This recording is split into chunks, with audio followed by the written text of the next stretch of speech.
fi haulil matla. Betul. Betul.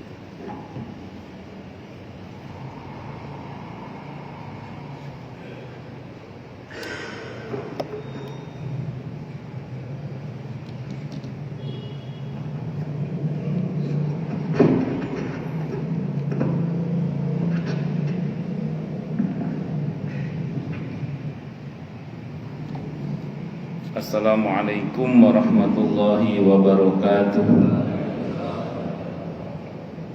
Bismillahirrahmanirrahim. Alhamdulillahi rabbil alamin. Wa bihi nasta'inu ala umurid dunya waddin. Wassalatu wassalamu ala asyrafil anbiya'i wal mursalin, Sayyidina wa habibina wa syafi'ina wa qurrati a'yunina wa maulana Muhammadin wa ala alihi wa ashabihi wa dhurriyyatihi ajma'in, amma ba'd. Ashhadu an la ilaha illallah wa ashhadu anna Muhammadar Rasulullah. Wa ufawwidu amri ilallah, innallaha basirun bil ibad. Hasbiyallahu la ilaha illa huwa alaihi tawakkaltu wa huwa rabbul arsyil azim. Qala Allah ta'ala fi kitabihil karim hikayatan an nabiyillahi Musa alaihi salam. Rabbi syrah li sadri wa yassir li amri wahlul 'uqdatam min lisani yafqahu qawli. Para alim, para asatidah, para bapak dan ibu sekalian, hafizani wa hafizakumullah, bil khusus segenap pengurus Masjid Asy-Syuhada yang semoga pengurusnya dan jamaahnya selalu dalam naungan rahmat, barokah, perlindungan serta bimbingan Allah Subhanahu wa ta'ala. Amin, Allahumma amin, insyaallah. Allahumma inna nas'aluka ilman nafi'ah wa rizqan thayyiban wa amalan mutaqabbalah wa fatahallahu lana futuhal arifin. Allahumma inna na'udzubika min ilmin la yanfa' wa amalin la yurfa' wa qalbin la yakhsha' wa du'a la yusma'. Allahumma ati anfusana taqwaha wa zakkiha anta khairu man zakkaha anta waliyuha wa maulaha. Amin, Allahumma amin, insyaallah. Masih melanjutkan kajian kita kitab At-Tadhkirah karya Al-Imam Al-Qurtubi rahimahullah rahmatan wasi'ah wa rahimallahu ulama al-muslimin. Qala al-muallif rahimahullah ta'ala wa nafa'ana bihi wa bi'ulumihi fid dharain, amin. Bismillahirrahmanirrahim. Babu ma jaa fi haulil matla'i. Bab menerangkan tentang hal-hal yang terkait dengan kengerian menjelang kematian. Jadi umumnya, ini kaidah umum. Kalau ada kaidah itu berarti sifatnya aghlabiyah. Aghlabiyah itu umum. Umumnya itu tidak semuanya, tapi hampir semuanya. Jadi kalau ada kaidah, rumus dasar itu sifatnya aghlabiyah. Aghlabiyah itu umumnya itu tidak semuanya, tapi hampir semuanya. Jadi umumnya mati itu, permulaan mati itu mengerikan dan dahsyat. Tidak hanya mengerikan tapi dahsyat. Itu umumnya itu. Likulli qa'idatin mustasnayat. Setiap ketentuan itu pasti ada pengecualiannya. Walaupun di antara sekian banyak orang itu ada yang dikecualikan oleh Allah dengan mati yang indah. Tapi kan masalahnya kita tidak tahu kita termasuk yang dikecualikan apa tidak. Itu satu. Jadi masalahnya kita tidak tahu kita ini termasuk yang dikecualikan atau tidak. Nah, karena kita tidak tahu, ya berlaku ketentuan umum. Ketentuan umumnya ya tadi, ya intinya menjelang kematian itu ngeri dan dahsyat. Itu secara umum. Saya sering sampaikan riwayat di sini, di kitab-kitab ini, hadisnya riwayat Ahmad, Abi Dawud, Ibnu Majah rahimahumullah. Kata Imam Al-Qurtubi dalam kitab ini, hadisnya sahih dari semua jalur periwayatannya. Saya sering sampaikan di sini bahwa dalam riwayat itu disebutkan orang itu sebelum kematiannya, sebelum kematiannya itu, sebelum malaikat maut yang datang, maksud saya, itu ada malaikat pendahulu yang datang. Jadi sebelum malaikat maut datang, ada malaikat pendahulu yang datang. Dan kalau orang yang akan meninggal itu adalah orang yang baik, maka yang datang itu malaikat rahmat. SOP-nya wajib mengucap salam. Nah, kalau sini kan ada ngeri-ngerinya, permisi dulu. Tampilannya wangi, bersih, indah, bagus. Dan permisi dulu. SOP-nya wajib mengucap salam. Dan malaikat rahmat yang datang ini bisa disaksikan oleh orang yang akan meninggal itu sejauh mata memandang. Sejauh mata memandang. Ini berbeda dengan orang yang jahat, saking jahatnya karena zalim. Yang datang itu adalah malaikat adab. Kalau ini nggak pakai permisi, tekong main. Bentuknya serem ya. Sampai Imam Al-Qurtubi mengatakan orang yang nggak mengerti dikira itu jin. Makanya sampai dia minta diruqyah. Itu kata Imam Al-Qurtubi ketika mensyarah hadis itu. Dan itu bisa disaksikan oleh orang yang akan meninggal juga sejauh mata memandang. Serem kalau ini bentuknya. Gak pakai permisi, ampune gak enak. Pokoknya elek kabeh lah, naudzubillah min syarri, malaikat adab. Dan itu bisa disaksikan oleh orang yang akan meninggal sejauh mata memandang. Ya kita tidak tahu, untuk kita itu yang mana kita tidak tahu. Makanya siap-siap aja. Siap-siap nopo menghadapi kematian. Allah Akbar. Nah, terus kemudian sampai pada hari H di mana ajalnya datang. Ajalnya tiba. Nah, disitulah nanti malaikat maut datang. Berapa lama jarak antara malaikat ini menjelang kematian ini? Berapa jarak antara malaikat pendahulu yang datang dengan malaikat maut yang datang? Dari 3 riwayat yang kata Imam Al-Qurtubi sahih dari semua jalur periwayatannya itu enggak disebutkan berapa lamanya. Hanya Siti Aisyah radhiyallahu anha ketika mensyarah hadis itu dalam kitab ini menyebutkan bahkan itu 1 tahun sebelum orang itu meninggal dunia. 1 tahun. Dan kata Siti Aisyah radhiyallahu anha, malaikat rahmat yang datang itu akan membantu yang bersangkutan guna husnul khatimah. Sampai-sampai orang itu mati, orang sekitarnya pada berkata dia mati dalam keadaannya yang paling baik. Dan orang mencintainya. Kenapa? Karena diprogram oleh Allah dia mati dalam keadaan baik. Husnul khatimah. Tapi kalau orang itu jahat, sama, 1 tahun sebelumnya sudah ada malaikat juga yang menemani dia. Cuman yang ini karena malaikat adab, jadi dia tidak menghalangi iblis yang mengerahkan pasukannya dari bangsa jin untuk menggoda orang ini guna su'ul khatimah. Naudzubillahi minasyaitonir. Sehingga orang-orang sekitarnya berkata dia mati dalam keadaannya yang paling buruk. Sehingga kemudian masyarakatnya membencinya. Naudzubillahi minasyaitonir. Allahu Akbar. Nah, ini diantaranya. Nah, begitu datang malaikat maut, SOP-nya kalau dia yang akan mati ini adalah orang yang baik, malaikat mautnya pun bahkan harus permisi terlebih dahulu. Permisi dulu, salamun alaikum, permisi dulu. Kalau Al-Qur'annya di surah An-Nahl, surah ke-16 ayat 32. Kalau mau lengkap bacanya dari 30, 31, 32. Alladzina tatawaffahumul malaikatu thayyibina yaquluna salamun alaikum. malaikat maut itu ketika mau wafat kan orang yang bertakwa, dalam konteks ayat ini orang yang bertakwa,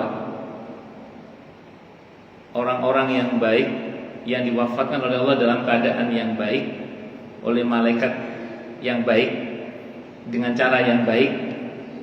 SOP-nya malaikatnya wajib ucap salam, assalamun alaikum, permisi terlebih dahulu. Kalau model begini insya Allah nggak ada serem-seremnya, malaikatnya permisi terlebih dahulu. Ini masalahnya kan nggak tahu kita ini kita termasuk yang malaikatnya assalamualaikum dulu apa enggak.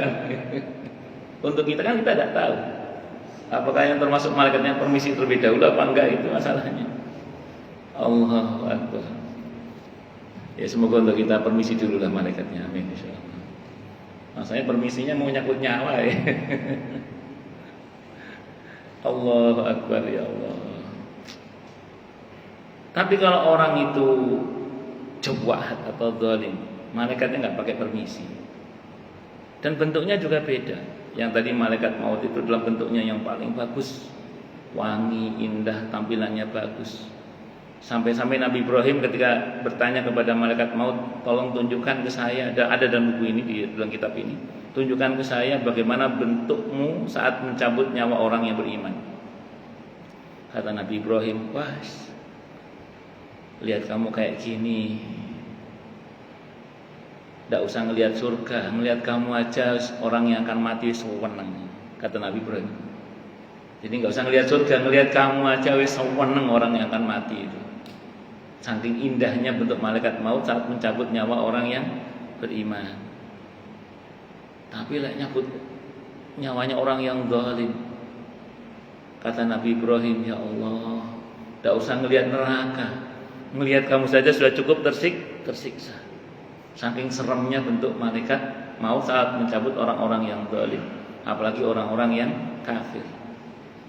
Na'udzubillahi minasyaitonir rajim. Itu seperti itu. Nah, sampai kemudian datang masa di mana mulai dieksekusi pencabutan nyawanya.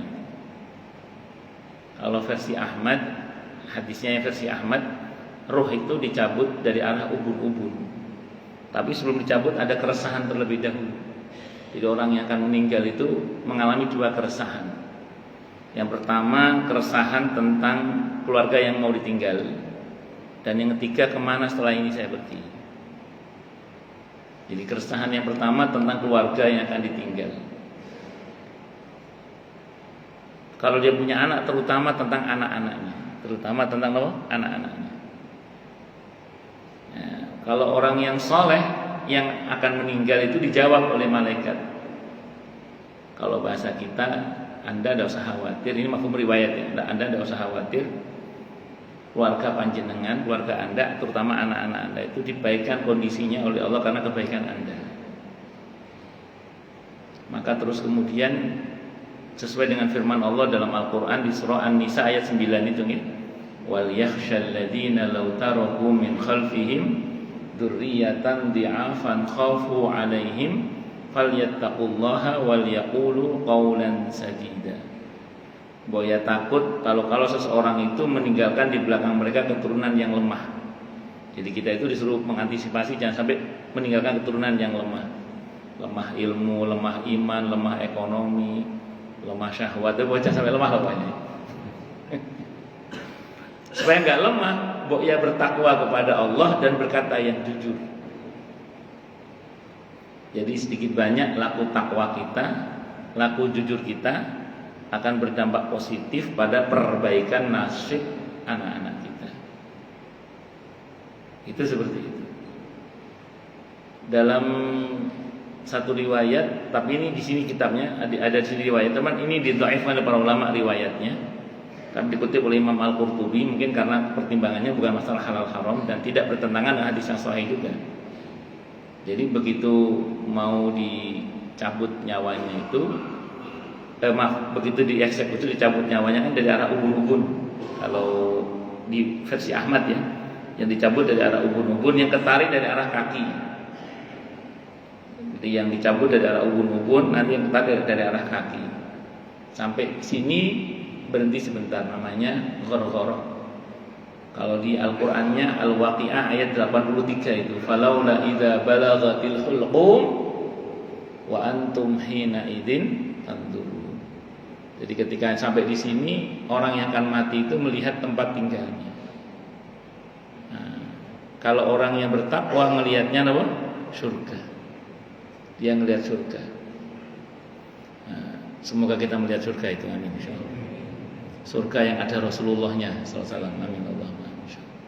Nah, begitu melihat surga, maka kemudian ini yang saya bilang ada riwayat yang dhaif, lemah itu.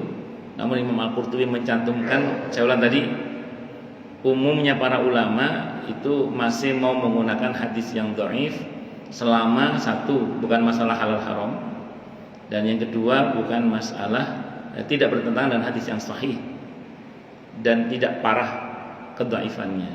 Itu ulama masih mau pakai. Kebanyakan ulama masih mau pakai. Bukan ulama masih mau pakai, kebanyakan ulama masih mau pakai, walaupun ada beberapa yang tidak.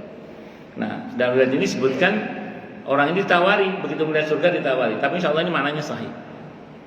Monggo silakan dipilih mau lanjut apa balik ke dunia lagi. Monggo silakan dipilih mau lanjut apa kembali ke dunia lagi. Kata yang akan mati itu, ini mafhum riwayatnya. Begitu melihat dunia, balik ke tempat yang sumpek itu. Enggak, lanjut aja. Begitu. Enggak, lanjut aja. Akhirnya karena dia dengan senang hati mau lanjut, yang versi Ahmad dibisiki dengan bisikan yang ada di akhir surah Al-Fajr ayat 27 dan seterusnya itu. Ya ayyatuhan nafsul mutmainnah irji'i ila rabbiki radiyatan mardiyah. Sampai situ. Nanti ucapannya diulang di mahsyar dengan tambahan fadkhuli fi ibadi wadkhuli jannati, kata Imam Al-Qurtubi. Jadi akhir surah Al-Fajr itu diucapkan 2 kali. Yang pertama saat menjelang kematian ketika nyawa di sini itu cuman sampai sebatas ya ayyatuhan nafsul mutmainnah, hei jiwa yang tenang, silakan kembali kepada Tuhanmu dengan ridho dan diridho. Irji'i ila rabbiki radiyatan mardiyah. Nanti lanjutannya itu diucapkan yang kedua kalinya di mahsyar nanti.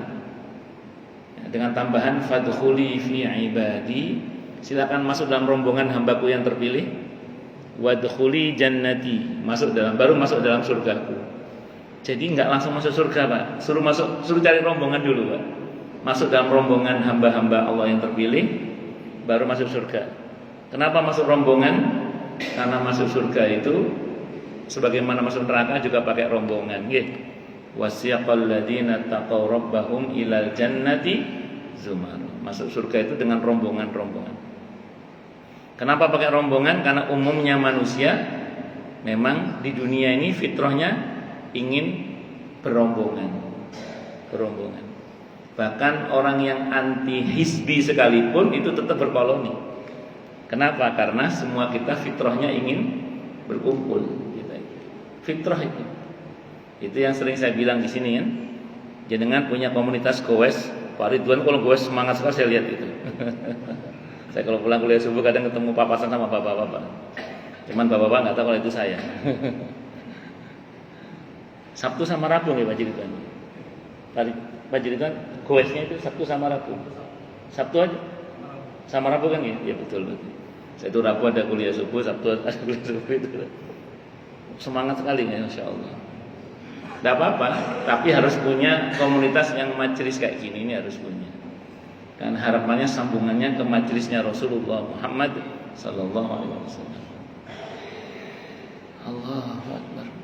Nah itu kalau orang yang baik kayak gitu keadaannya, maka roh itu keluar dengan aroma wanginya dan seterusnya. Tapi kalau orang yang jahat tadi itu, begitu malaikat maut datang, dia mengalami keresahan yang sangat terkait dengan keluarganya, dan setelah ini mau kemana, itu dua-duanya nggak dijawab. Kalau yang tadi dijawab mau kemana, oke, keluarga saya baik, gak ada masalah. Terus bagaimana? Selain saya kemana? Surga atau neraka? Kalau yang versi Ahmad yang saya baca, redaksinya mirip di surah Hamim As-Sajdah ayat 30 itu. Alla takhafu wa la tahzanu wa abshiru bil jannati allati kuntum tu'adun. Itu hampir semua kitab tafsir yang saya baca tapi ya, itu konteks ayat itu berkaitan dengan orang yang istiqomah dengan keyakinannya Rabbunallah sampai meninggalnya saat sakaratul maut, malaikat mengucap kalimat itu. Itu di versi Ahmad redaksinya mirip di ayat itu. Alla takhafu wa la tahzanu. Jangan takut, jangan sedih. Anda dijamin masuk surga. Alla takhafu wa la tahzanu. Wa abshiru bil jannati allati kuntum tu'adun. Anda dijamin masuk surga. Maka orang ini kayak sawan. Nah, karena senang maka ruhnya dengan senang hati mau keluar. Sementara orang yang juahat tadi, bagaimana keluarga saya? Buh, kata malaikat sekali. Gak dijawab sama malaikat, gak dijawab. Setelah saya kemana? Mas, buh. Wah, ya malaikat tak mau jawab. Dalam perusahaan yang sangat itu, dieksekusi pencabutan nyawanya. Dan malaikat kalau nyabut nyawa orang yang kafir itu atau orang yang zalim itu, sakarepe dhewe, sakarepe kondi cabut. Tapi nanti tetap ketika sampai urusan ghargharah berhenti. Falaula idza balaghatil hulqum wa antum hina idzin tanzurun. Maka dia melihat neraka tempat tinggalnya. Karena melihat neraka tidak mau keluar. Karena enggak mau keluar dipaksa keluar, dibentak. Bentakannya ya ayyatuhan nafsul khabithah. Jiwa yang busuk, ayo keluar. Dipukul. Al-An'am ayat 93. Surah Muhammad ayat 27. Surah ke-47 ayat 27 dipukul sama malaikat, dipaksa keluar. Kenapa? Karena ajal harus tepat waktu. Di situ orang yang akan mati, terutama kalau dia seorang munafik, negosiasi dia. Laula akhartani ila ajalin qarib fa asaddaqa wa akum minas solihin. Al-Munafikun ayat 10 itu. Negosiasi dia. Kalau bisa ditunda dong kematian saya sebentar aja, saya mau sedekah dan menjadi hamba Allah yang saleh. Ya, di ayat 11-nya Allah tegaskan bahwa ajal kalau datang enggak bisa diakhirkan walaupun cuman sesaat. Negosiasi ditolak. Negosiasi ditolak. Maka akhirnya mau enggak mau dia harus mati. Dan matinya dalam keadaan yang ruhnya keluar dalam keadaan aroma yang busuk dan seterusnya. Nah, kira-kira kengerian itu gambar seperti yang versi yang kafir tadi itu. Nah, bagi orang yang beriman, kematian itu adalah pertemuan seorang kekasih dengan kekasihnya. Makanya sahabat Bilal ketika sempat pingsan sebelum wafatnya, itu kan keluarganya ada yang menangis. Kata ini adalah musibah. Kata sahabat Bilal, enggak, ini bukan musibah.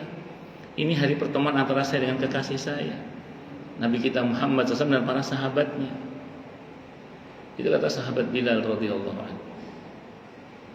Makanya Sayyidina Utsman pun radhiyallahu anhu ketika menjelang wafatnya kan belum mimpi ketemu dengan Nabi kita Muhammad SAW.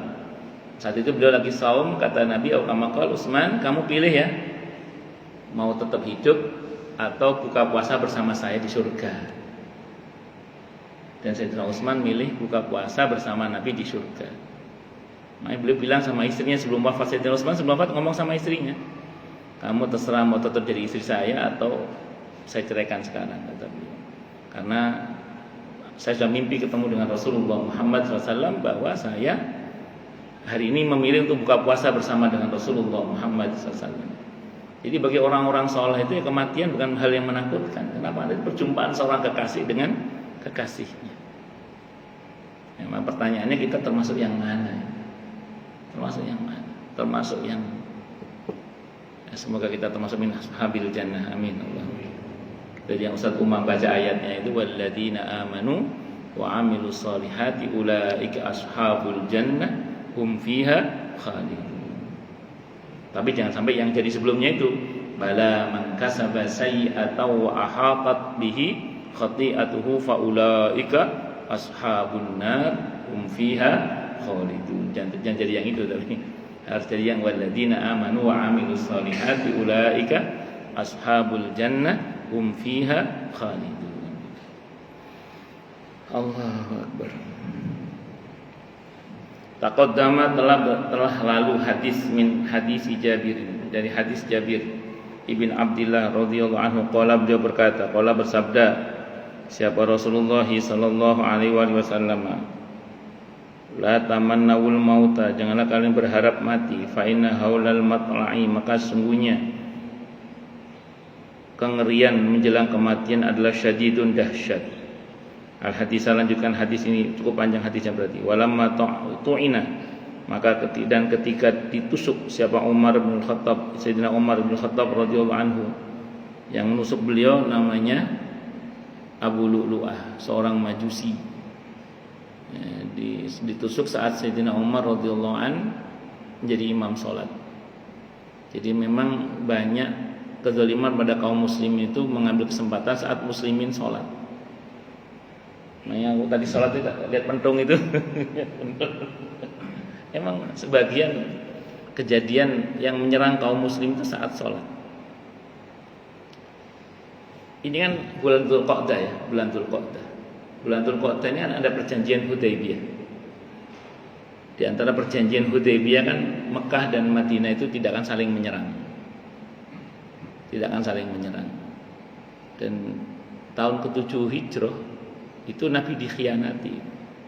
Dalam perjanjian Hudaybiyah itu dikhianati. Salah satu suku, kalau saya nggak salah suku Rifa'ah kalau nggak salah itu. Nah, itu diserang oleh sekutunya Mekah. Dibantai mereka saat apa? Saat sholat. Jadi muslimin dulu itu ya dikhianati ya saat sholat. Termasuk sejarah berdarah-darah di Indonesia kan ngambil kesempatan saat muslimin apa? Sholat. Nah, makanya saya lihat pas sholat tadi di depan asyhada ada pentung banyak. Ya untuk keamanan. Karena kadang pengkhianatan terjadi saat sholat. Allahu Akbar. Sayyidina Umar tusuk, saat ditusuk itu berkata lahu kepada Sayyidina Umar radhiyallahu anhu, siapa rajulun, seorang lelaki. Apa kata laki-laki itu? Ini sungguhnya aku la arju, berharap Allah tamassa jildakan nar. Saya berharap jangan sampai kulit Anda tersentuh oleh api neraka. Fa nadhara ilaihi, maka beliau melihat kepada orang itu. Tsumma qala, kemudian beliau berkata, inna man gharartumuhu la maghrur. Sesungguhnya orang yang kamu tipu seperti itu bisa saja tertipu. Tapi wallahi, demi Allah, lau anna li, sungguhnya andaikan aku punya ma'al ardi, apa-apa yang ada di atas bumi, andaikan aku punya perbendaharaan atau kekayaan yang ada di atas bumi ini, laftadaitu bihi min haulil matla'i, akan aku pakai untuk menebus diri saya agar selamat dari kengerian saat menjelang kematian. Itu kata Sayyidina Umar radhiyallahu anhu. Jadi beliau itu enggak mau dininabubukan dengan pujian seseorang menjelang kematian itu. Bahkan saat menjelang wafatnya pun beliau masih sangat berendah hati. Padahal beliau ini adalah orang yang dijamin pasti masuk surga semasa hidupnya. Beliau Sayyidina Umar radhiyallahu anhu termasuk satu di antara 10 sahabat Nabi yang dijamin masuk surga. Tapi sampai menjelang wafatnya pun beliau masih berendah hati dengan mengatakan, aku juga jaminan. Saya ini enggak jaminan. Kalau bahasa kita ya. Walaupun beliau dijamin oleh Nabi kita Muhammad SAW, itu bentuk rendah hati. Dan memang 10 sahabat yang dijamin masuk surga semasa hidupnya itu adalah orang-orang yang gak metehek gitu loh. Gak mentang-mentang dijamin terus jadi sombong itu enggak. Justru mereka adalah orang-orang yang berendah hati. Para mujahidin Badar itu kan Nabi bersabda tentang syuhada dan mujahidin Badar. Kalau yang syuhadanya kan pasti masuk surga. Gak pakai kecuali yang punya hutang. Yang kecuali punya hutang itu syuhada Uhud. Jadi kecuali yang punya hutang itu syuhada Uhud. Kalau syuhada Badar gak pakai. Pokoknya mesti surga nih. Dan yang masih hidup berbuat apa saja surga. Ya tapi ada jaminan gitu. Nyatanya pejuang-pejuang Badar itu ya malah rendah hati.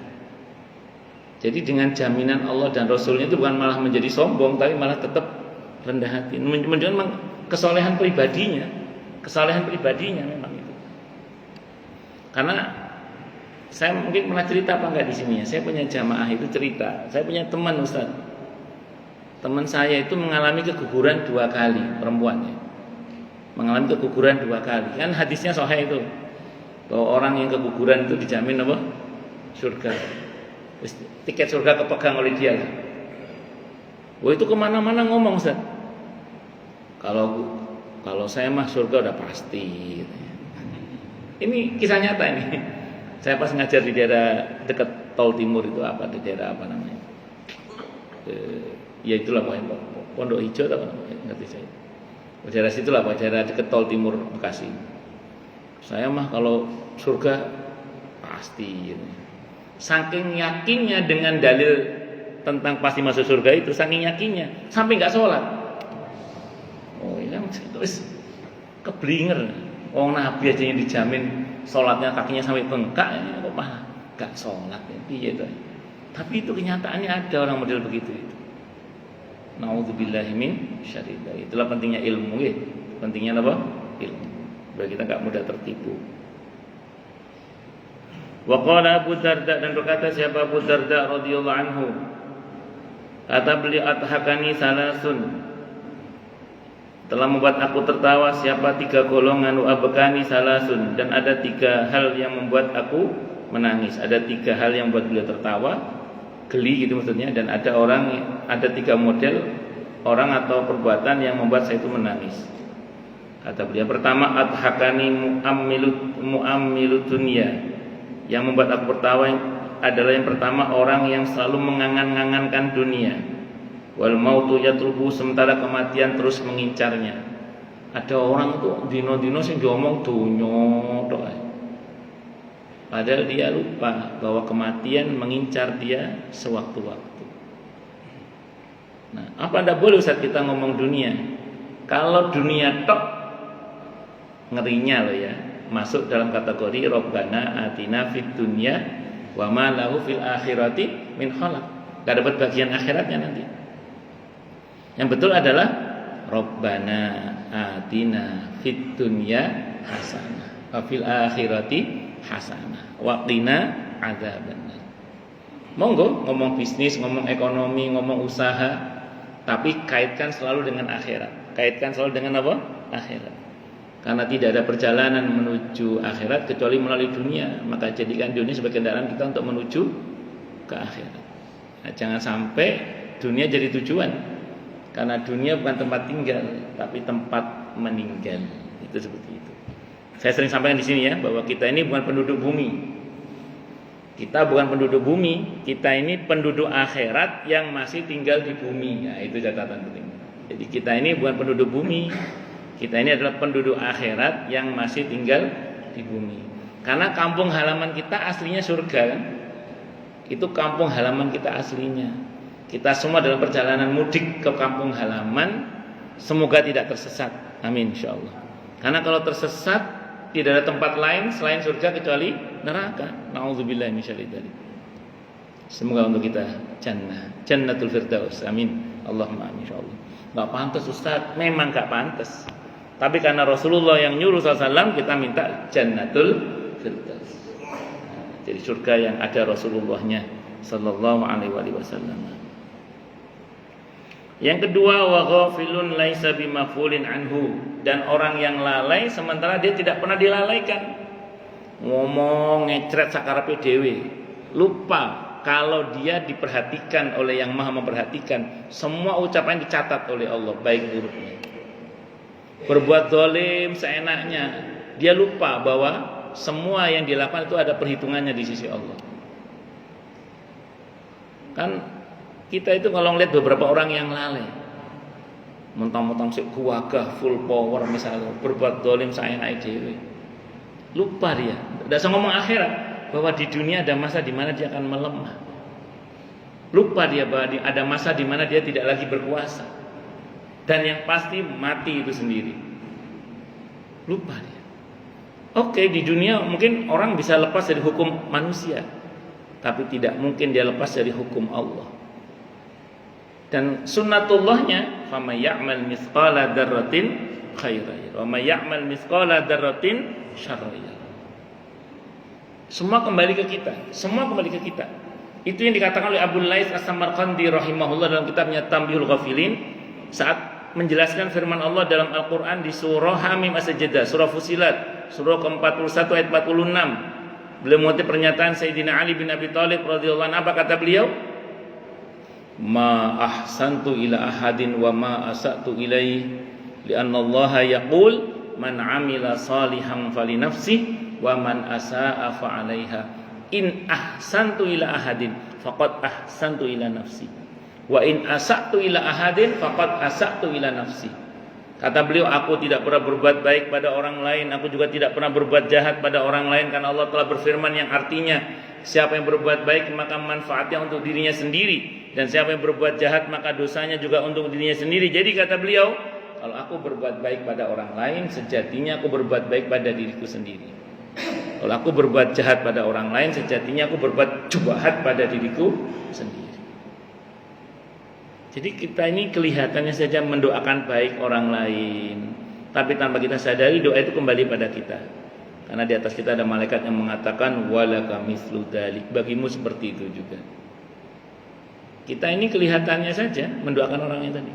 Makanya ini secara sunnatullah bisa jadi, saya ulang, ini secara semua pasti karena Allah, tapi secara sunnatullah sangat mungkin hal-hal yang baik yang terjadi pada kita hari ini itu karena kita pernah mengharapkannya terjadi pada orang lain.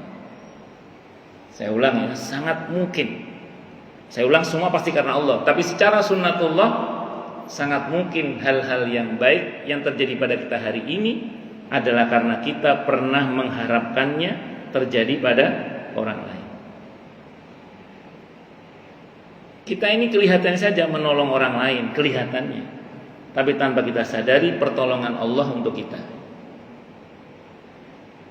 Hadisnya Sahih Muslim, wallahu fi aunil abdi ma kana al abdu fi auni akhi. Allah itu senantiasa membantu hambanya selagi hamba itu peduli membantu saudaranya. Jadi tidak jarang masalah kita itu dibantu beres oleh Allah bersamaan dengan kita membantu membereskan urusan orang lain gitu. Nah, jadi tidak jarang urusan kita dibantu beres oleh Allah bersamaan dengan kita membantu membereskan urusan orang lain. Nah, tampaknya saja kita mencintai orang lain karena Allah, tapi tanpa kita sadari cinta Allah untuk kita. Hadisnya Sahih Muslim. Ketika ada seseorang yang berkunjung ke saudaranya di satu kampung, Allah utus satu malaikat untuk menghadang dia, dan malaikat itu bertanya, Anda mau kemana? Saya mau mengunjungi saudara saya di kampung ini. Apakah ada kepentingan duniawi yang Anda harapkan? Tidak, semata-mata karena saya mencintai saudara saya ini karena Allah. Maka kata malaikat, saya utusan Allah, saya diperintah oleh Allah untuk memberitahu Anda bahwa Allah mencintai Anda sebagaimana Anda mencintai saudara Anda karena Allah. Ini kelihatannya saja kita mencintai orang lain, tapi tanpa kita sadari cinta Allah untuk kita. Itu semua kembali ke kita. Nah, demikian juga kalau kita berbuat zalim pada orang lain, maka kezaliman itu akan menghantam ke dalam diri kita sendiri. Allahu Akbar. Pun lanjut. Wadhahikun bimil'i fihi la yadri ardallahu am askhatahu, dan aku merasa heran atau tertawa geli dengan orang yang tertawa terbahak-bahak dengan penuhnya mulutnya, dengan sepenuh mulutnya, dengan sepenuh mulutnya, guyu cekakaan. Rasulullah itu tertawa mentok gigi depannya terlihat. Loh, tapi Ustaz kalau tertawa kok ngakak? Karena saya bukan Rasulullah SAW. Sahabat tertawa depan Nabi ngakak nggak dilarang. Yang penting jangan, kalau mulai overdosis tertawa itu Nabi mengingatkan. Tapi kalau selagi tidak overdosis Nabi mendiamkan. Jadi kadang beberapa sahabat itu ya sengaja beda dengan Nabi, bukan menyelisih sunnah ya, tapi terkait dengan hal-hal yang mubah ya. Itu supaya tidak disamakan dengan Rasulullah Muhammad.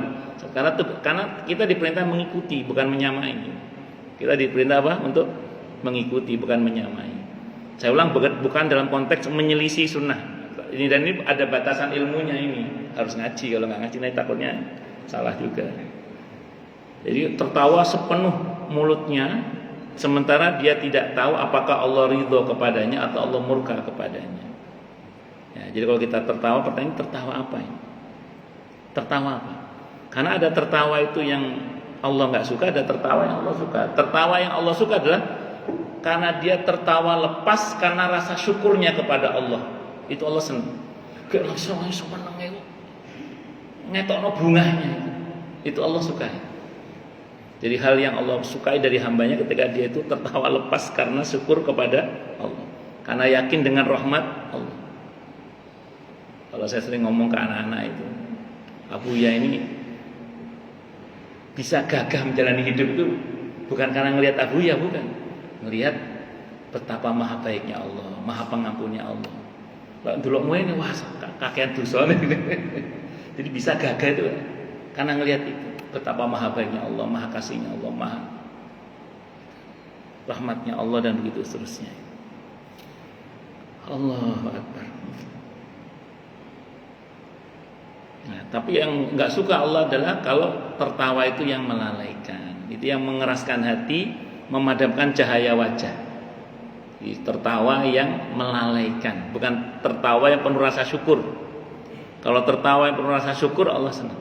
Tapi kalau tertawa dengan tertawa yang melalaikan, itu mengeraskan hati, bahkan memadamkan cahaya wajah. Itu yang disinggung oleh Allah dalam Al-Quran.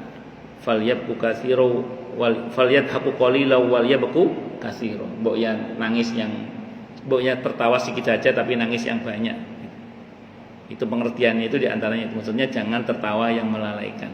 Tapi kalau tertawa dengan rasa syukur, tertawalah asal dengan rasa syukur kepada Allah, merasa senang dengan nikmat Allah, itu Allah malah senang. Itu seperti itu. Allahu Akbar. Wa abkani, dan telah membuat aku menangis. Dan telah membuat aku menangis. Yang pertama, dan 3 hal yang membuat aku menangis adalah firaqul ahibah, perpisahan dengan para kekasih, yaitu Muhammadin, Nabi kita Muhammad SAW, wa hizbihi, dan para sahabatnya. Yang buat aku sedih adalah perpisahan dengan Nabi kita Muhammad sallallahu alaihi wasallam dan para sahabatnya. Wa ahzani faulul matla'i inda ghamaratil maut, dan yang telah membuat aku sedih lagi adalah dahsyatnya permulaan kematian saat mengalami sakaratul maut. Itu saya ngeri, karena tidak tahu apakah saya nanti melihat surga atau melihat neraka.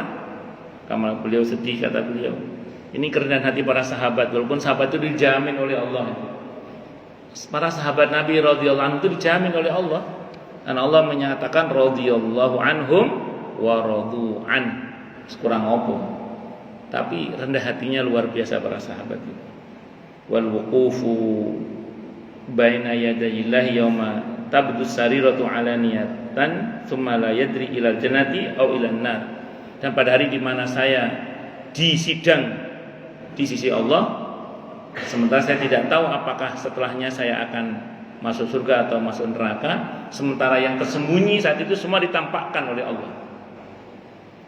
Jadi tidak ada yang samar bagi Allah, karena semua ditampakkan oleh Allah. Wah, ini kalau dibuka semua untuk kita, wassalam kita ini. Saya sering sampaikan di sini ya, di mahkamah Allah itu kan nanti dipanggil setiap orang itu dengan namanya dan nama bapaknya. Jadi kita semua nanti akan dipanggil dengan namanya dan nama bapaknya. Ibu-ibu protes biasanya, kok nggak ibunya juga Ustaz? Kalau di hadis itu biasanya kalau Rasulullah nyebut nama anak, namanya dan nama orang tuanya dengan menggunakan kata abun, itu biasanya sepaket bapak ibu biasanya. Itu jadi biasanya begitu dalam bahasa Arab itu. Nama kalau di rumusnya itlaqul juz'i raddatul kull, menyebut sebagian maksudnya semuanya. Dipanggil nanti di hadapan Allah, didatangkan saksi-saksi. Di mahkamah Allah didatangkan saksi-saksi. Saksi yang pertama Allah sendiri, wa kafa billahi syahida. Dengan kesaksian Allah aja udah cukup sebenarnya, selesai gitu.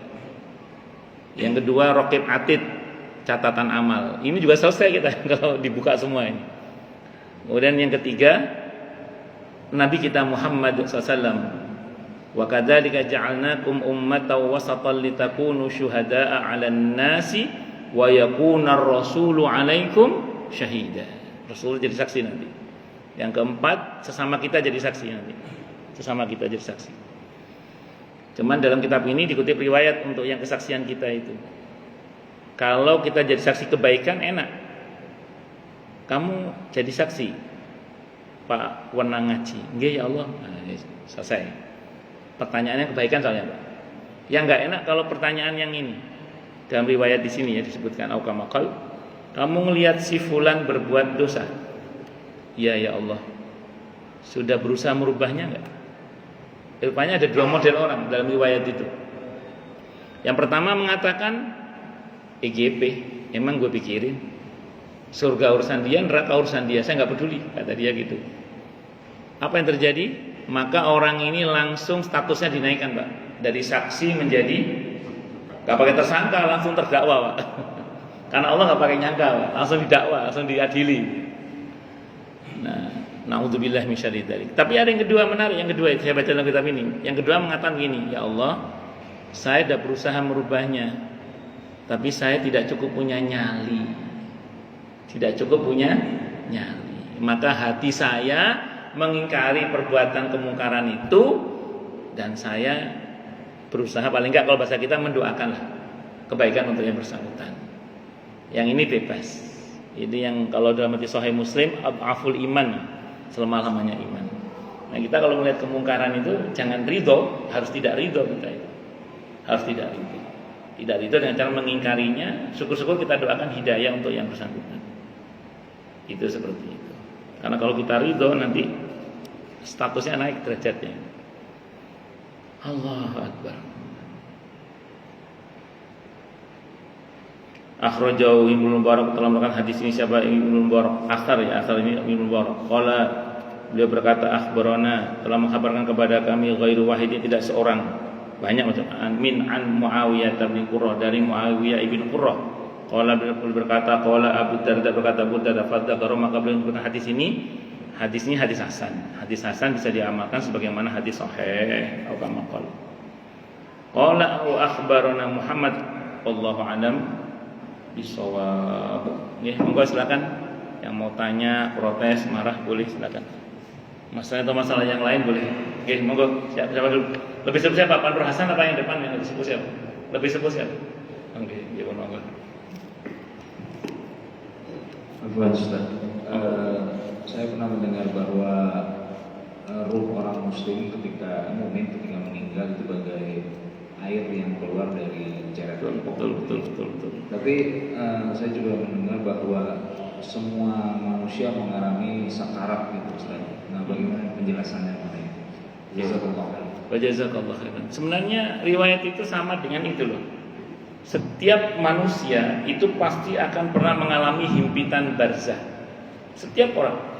Hatta Sa'ad ibn Mu'ad radhiyallahu anhu, sahabat Nabi yang ketika beliau wafat arsy berguncang. Yang sapu tangannya kata Nabi lebih mulia daripada bla bla bla. Sa'ad bin Mu'ad radhiyallahu anhu. Dia tetap mengalami himpitan barzah. Hatta putra beliau Said Ibrahim, Said Qasim, kata Nabi kita Muhammad SAW, mengalami himpitan barzah. Kecuali Fatimah binti Asad, kata Nabi. Kecuali itu. Siapa Fatimah binti Asad? Istrinya Abu Thalib, ibundanya Sayyidina Ali bin Abi Thalib radhiyallahu anhu. Beliau masuk Islam ya, beliau masuk Islam. Nah, jadi ini kecuali beliau, kata Nabi. Kecuali Fatimah binti Asad. Yang lain mengalami itu. Hanya setelah itu, kata Nabi, ada yang dilapangkan, ada yang semakin disempitkan barzahnya itu. Nah itu, sama dengan itu, setiap kita pasti merasakan mati, pasti. Cuman rasanya kan beda-beda. Di ayat itu tidak dikatakan setiap orang pasti merasakan sakitnya mati, tidak. Tapi di ayat itu kullu nafsin dha'iqatul maut. Setiap kita pasti merasakan kematian itu. Tapi rasanya kan tidak dikatakan selalu sakit. Tapi umumnya rasanya sakit. Kenapa? Karena Nabi yang menyabdakan innalil mauti sakarat. Sesungguhnya kematian itu adalah luar biasa sakitnya. Tapi kita tahu bahwa dalam sirah ketika beliau menjelang wafat dan berkata kepada malaikat maut, ini apa? Ketika maut, permulaan dicabut nyawa itu. Ini rasanya kematian begini ya Rasulullah. Sesakit ini, iya. Kalau umatku bagaimana, katakan? Malaikat maut kan belum tahu rasanya mati dia. Malaikat maut. Makanya malaikat maut itu kan paling terakhir meninggal nanti di antara hamba-hamba Allah yang harus mati menjelang kiamat. Sampai dia berkata, ya Allah, andaikan saya tahu begini sakitnya kematian itu, saya akan cabut nyawa orang-orang beriman itu dengan cara yang sangat halus sekali. Ini setelah terus mati kabeh. Itu malaikat maut. Nah, terus singkat kata singkat cerita, akhirnya setiap itu Nabi mengatakan kamakal sakil alayya, timpakan kepadaku sakitnya umatku itu. Timpakan kepadaku seluruh sakitnya umatku itu. Maka beliau mengalami sakarat yang sangat luar biasa. Innal mauti sakarat. La ilaha illallah, innal mauti sakarat, kata Nabi. Itu sakil aliyah, timpakan kepada sakitnya umatku itu. Dan Allah menyatakan wala saufa yu'tika rabbuka fatarda. Ya, apa yang kamu minta akan dipenuhi oleh Allah, termasuk Nabi pengen umat ini lancar masuk surganya. Jadi ayat terkait dengan wala saufa yu'tika rabbuka fatarda di antaranya itu. Allahu Akbar. Nah, makanya setiap kita pasti merasakan mati, pasti. Cuman apakah setelahnya kita termasuk yang dirahmati atau yang diadab? Setiap kita. Dan tidak dijamin bahwa itu rasanya pasti sakit, tapi umumnya sakit. Kenapa? Karena innalil mauti sakarat. Kalau kata Imam Al-Qurtubi yang mengatakan di dalam kitab ini, kalaupun sakit rasa kematian itu bagi seorang mukmin itu menghapus dosa, menyempurnakan kemuliaan. Itu beda nanti dengan orang, bahkan ada orang yang kafir itu matinya indah. Itu jangan terkecoh, kata beliau Imam Al-Qurtubi ngomong gitu sini. Kenapa? Karena untuk orang kafir itu kan tidak akan dibalas di akhirat. Sementara kadang kebaikannya belum terbalas seusia dia, dan dia harus mati. Maka puncak pembalasan adalah dengan mati yang indah. Jadi kita jangan terkecoh dengan kematian yang indah dari orang-orang kafir, karena itu bisa jadi balasan kebaikan dia yang tidak akan Allah balas di akhirat nanti. Allah kasih cash pembalasannya di dunia ini. Nah, sementara kadang orang beriman malah merasakan sakit yang luar biasa. Bisa jadi itu bagian dari cara Allah untuk menggugurkan dosa-dosanya. Dan memang umumnya memang sakit umumnya, tapi ada orang-orang tertentu yang mungkin dikecualikan. Namun saya suka dengan penjelasan ulama berkaitan dengan ini. Kan proses kematian itu sakit tetap. Sakaratul maut itu tetap sakit. Dari yang awal saya ceritakan itu tetap sakit. Bukan enggak sakit, itu sakit itu. Begitu sampai sini ngelihat surga, itu yang tadi terasa sakit tidak terasa sakit. Saking senangnya ngelihat surga. Para ulama berdalil dengan firman Allah di surah Yusuf. Ketika sekelompok wanita dikasih buah dengan pisau, suruh ngiris buah itu dan teriris tangannya nggak terasa sakit gara-gara melihat Nabi Yusuf. Kata para ulama, kalau melihat Nabi Yusuf aja nggak terasa sakit, apalagi melihat surga. Saking senangnya melihat surga, sakitnya kematian itu nggak terasa, saking indahnya. Itu seperti itu. Wallahu a'lam bishawab. Enggak Pak Nur Hasan. Ada dua pertanyaan ya Pak. Yang pertama, belum lama ini ada peristiwa pemindahan jenazah di Banten, Ustaz. Ada sekian banyak jenazah 150 itu Pak Ustaz, ternyata setelah dibongkar jenazahnya masih utuh, kain kafannya utuh, bahkan ada yang bau wangi dan sebagainya. Kalau kita melihat bagi orang-orang sekuler atau orang yang tidak percaya, itu mungkin peristiwa biasa atau mungkin disebabkan oleh struktur tanah atau lain sebagainya atau faktor-faktor kimia. Lalu kalau menurut pandangan Islam bagaimana Pak Ustaz? Yang seperti fenomena seperti ini. Kemudian yang kedua disebutkan dalam ayat tentang penyesalan manusia ketika disoal dia ingin bersedekah, ya Pak Ustaz. Kenapa tidak kewajiban lain seperti sholat, puasa, dan pergi haji?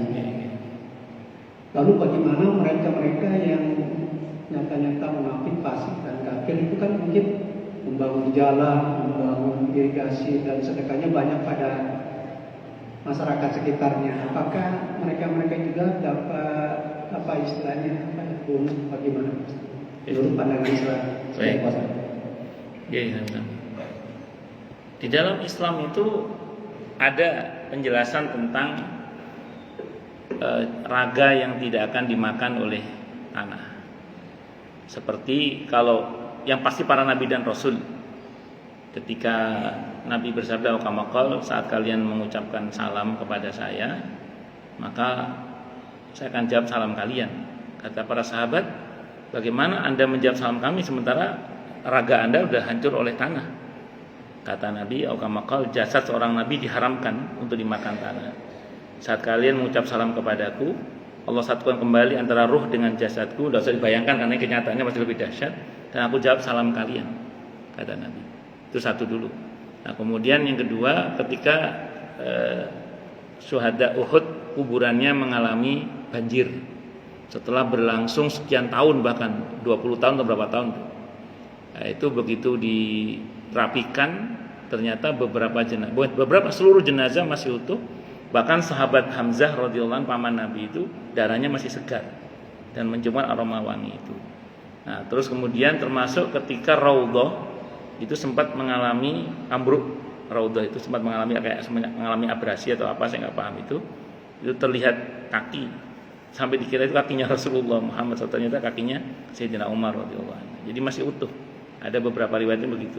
Nah, bahwa kemudian ada penjelasan ilmiah dengan tekstur tanah tertentu bla bla bla, ya itu secara sunatullah mungkin juga, mungkin juga. Jadi kalau ada orang digali jenazahnya utuh, ada dua kemungkinan, memang itu memang cara Allah melindungi dan memuliakan raga orang itu karena amal solehnya.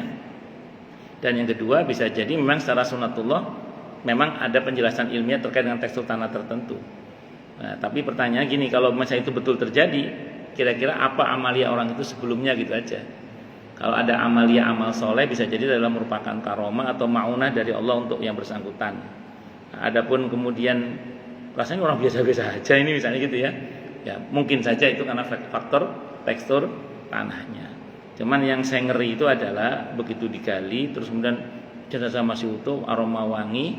Yang saya ngeri itu kan masyarakat sekitarnya itu khawatirnya. Makanya itulah kenapa sekiranya tidak perlu menggali kuburan, itu kan tidak boleh gali kuburan, karena itu kehormatan bagi seorang mukmin. Kehormatan dimaksud adalah kalau misalnya maaf, kan ada pas kubur digali itu kosong, kepala pindah ke sini, kan jadi fitnah juga. Wah, dia diadab, nah kan fitnah juga buat dia. Nah, tapi ketika dia utuh, khawatirnya fitnah tadi itu juga. Makanya sekiranya tidak perlu digali kuburan, itu nggak perlu digali, kecuali memang ada udzur syar'i yang membuat dia memang harus digali. Seperti karena ada kemaslahatan umum yang akan dibangun di situ sehingga mau tidak mau harus digali. Atau karena satu dan lain hal, seperti misalnya ini khawatir terjadi abrasi, khawatir jenazahnya hilang, terpaksa dipindah misalnya, itu boleh. Tapi sekalian tidak ada udzur-udzur itu jangan. Nah, itu yang pertama. Kemudian yang kedua, kenapa kok sedekah, enggak amal yang lain? Kalau mau sholat mesti wudu dulu, Pak. Kan itu kan mau mati ceritanya. Kalau di Al-Munafiqun ayat 10 itu, nyawa kan udah di sini itu. Kalau mau sholat kan wudu dulu, nunggu masuk waktu dulu. Apalagi mau haji, mau umroh. Kalau belum punya paspor, mesti bikin paspor dulu ke Pak Andi, Pak Ustadz Andi. Misalnya harus bikin dulu paspor, bikin visa dulu. Mau saum, nunggu dari sebelum terbit fajar sampai tenggelamnya matahari kan. Jadi repot. Yang paling gampang kalau mau mati itu sedekah. Yang paling gampang. Jadi kecil-kecil nih. Mau mati itu sambil ngomong, tolong transfer ke syuhada. Paling gampang. Jadi ibadah yang paling gampang mau mati itu transfer itu. Tolong transfer ke musola ini atau rumah yatim ini. Atau nanti transfer ke panitia kurban syuhada mau kurban. Gampang, tinggal ngomong aja. Tapi syaratnya uangnya harus ada. Ngomong tok dono duwe padha. Nah, itu yang pertama dulu nih, Yang kedua ngeten Pak Nur Hasan. Jadi setiap orang itu pengen ketika mati sedang beribadah kepada Allah, setiap orang itu. Masalahnya kan tidak semua orang wafat sedang sholat, sedang saum, sedang beramal soleh. Maka salah satu yang paling dia tunggu adalah ketika dia mati di atas ranjangnya itu masjid yang pernah dia bantu itu sedang dipakai orang untuk sholat, sehingga dia dapat pahala yang sama dengan orang yang sholat di masjid itu. Dan ini kok dia mati nggak ada satupun amal soleh untuk dia, berarti orang ini polid pakai dal. Makanya dia nyesel pengen sedekah. Dia itu